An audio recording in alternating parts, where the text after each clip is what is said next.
students, good morning. Class 4 in the first 11th chapter, first lecture. बेटा chapter का नाम है दो बैलों की कथा। इसमें दो बैल होते हैं, एक का नाम होता है हीरा और एक का मोती। उन्हीं बैलों के बारे में इसमें इस कहानी में बताया गया है। चलिए चैप्टर शुरू करते हैं। अब बेटा जानवर भी जो प्यार की भाषा समझता है और अच्छे बुरे की पहचान इंसान से अधिक जानवरों को होती है। ठीक है, इस चैप्टर में चलिए आप कहानी शुरू करते हैं। इसमें क्या बताया गया है बैलों के बारे में। तो झूरी नाम का एक किसान हुआ करता था। तो उसने दो बैल पाल रखे थे अपने पास। उस एक का नाम था बेटा हीरा और एक का नाम था मोती। तो दोनों बहुत प्यार से रहते थे। अब वो जब भोजन करते थे, खाना खाते थे, चारा खाते थे नांद में, तो एक साथ ही खाते थे और एक साथ ही रहते थे। तो झूरी जो था वो चारे पानी का उनके बहुत ध्यान रखता था और वो उन्हें कभी मारता पीटता भी नहीं था। तो पशुओं को अभी मैंने आपको बताया था कि पशु प्यार के भूखे होते हैं, तो ऐसे ही उन बैलों के साथ हुआ कि झूरी उन्हें बहुत प्यार करता था और वो भी झूरी को बहुत चाहते थे, दोनों बैल।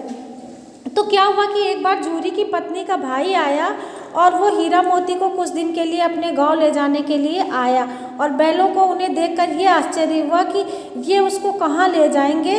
तो जब वो ले जाता है तो वो क्या करते, दोनों ने उसको बहुत तंग किया। उस झूरी के जो पत्नी का भाई था उसको बहुत बैलों ने उसको बहुत तंग किया। जब वो घर पहुंच गए तो उसने क्या किया कि उन हीरा मोती के सामने रूखा सूखा भूसा डाल दिया और उन्होंने क्या, हीरा मोती ने बिल्कुल नहीं, कुछ भी नहीं खाया।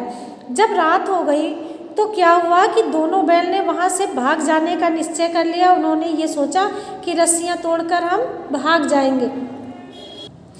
तो रस्सी तोड़कर भाग जाने की उन्होंने सोचा। जैसे सुबह हुई तो झूरी ने उन्हें अपने थान पर खड़े देखा, तब वो सब कुछ समझ गया। वो क्या हुआ, तोड़ के रस्सियाँ भाग आया था अपने घर पर। तो झूरी प्यार से उसके ऊपर हाथ फेरने लगा, लेकिन झूरी की पत्नी को बहुत गुस्सा आई कि ये मेरे भाई के घर में ये दोनों गए थे और वहाँ से भाग आए। अगले दिन बेटा क्या हुआ कि जब वो बैलों को फिर से लेने आया तो उन्हें जब वो गाड़ी पे जोत कर ले गया तो रास्ते में मोती ने गाड़ी गड्ढे में ढकेल दी और हीरा ने गाड़ी को संभाल लिया। जैसे तैसे वो घर पहुंच गए। जब गया ने उससे बहुत सख्ती से काम लेना शुरू किया तो वो दिन भर जोतता था और उन्हें रूखा सूखा भूसा डाल देता था और बहुत मारता पीटता था।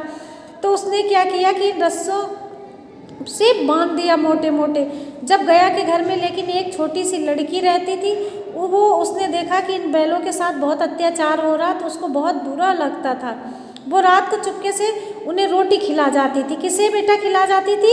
हीरा और मोती को। अब उन्हें लगा कि ये रस्सी तोड़कर भागने की कोशिश कर रहे हैं, तो उसने क्या किया, उनकी रस्सी खोल दिया और उसको वहाँ से निकाल दिया। उस लड़की ने सोचा कि इन लोगों को बहुत परेशानी का सामना करना पड़ रहा है यहाँ पे, तो उसने रस्सी खोलकर उन्हें यहाँ से निकाल दिया। तब वो पीछे पीछे दौड़ा झूरी की पत्नी का जो भाई था, लेकिन वो पकड़ नहीं पाया। अब हीरा मोती दोनों आज़ाद हो गए। अब रास्ते में उन्होंने देखा कि एक सांड खड़ा हुआ है, तो सांड उनकी ओर लपका तो हीरा मोती के होश उड़ गए। उन्होंने सोचा कि अब भागना बेकार है। अब बेटा आपका ये लेक्चर यहीं तक। आप लोग अपना होमवर्क नोट कर लीजिए, अगला लेक्चर आप कल पढ़िएगा। ये बेटा आपका होमवर्क है, नोट कीजिए। शब्द अर्थ आपको अपनी फेयर नोटबुक पे लिखना है। थान होता है जहाँ पे पशु बांधे जाते हैं, जानवरों को जहाँ पे बांधा जाता है उसको क्या कहते हैं? थान। दुर्दशा होती है किसी के साथ अत्याचार होना, वो होता है दुर्दशा। नीलामी, बोली लगाकर क्या होता है? बेचना। उसकी नीलामी जैसे क्या होता है बेटा? जानवरों की नीलामी होती है। तो वो कांजी हाउस होता है कि जहाँ पे जिन पशुओं का कोई नहीं होता है, लावारिस होते हैं, उन्हें वहाँ पे बंद कर दिया जाता है, उसको कहते हैं बेटा कांजी हाउस। जोत कर, जब बैलों को जुए में बांध कर जोता जाता है खेतों को, तो उसको कहते हैं जोत कर। चारा, गाय भैंसों को जो खाना होता है उसको कहते हैं चारा।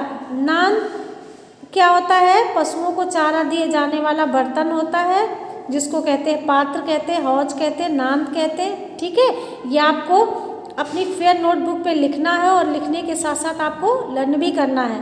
Thank you class.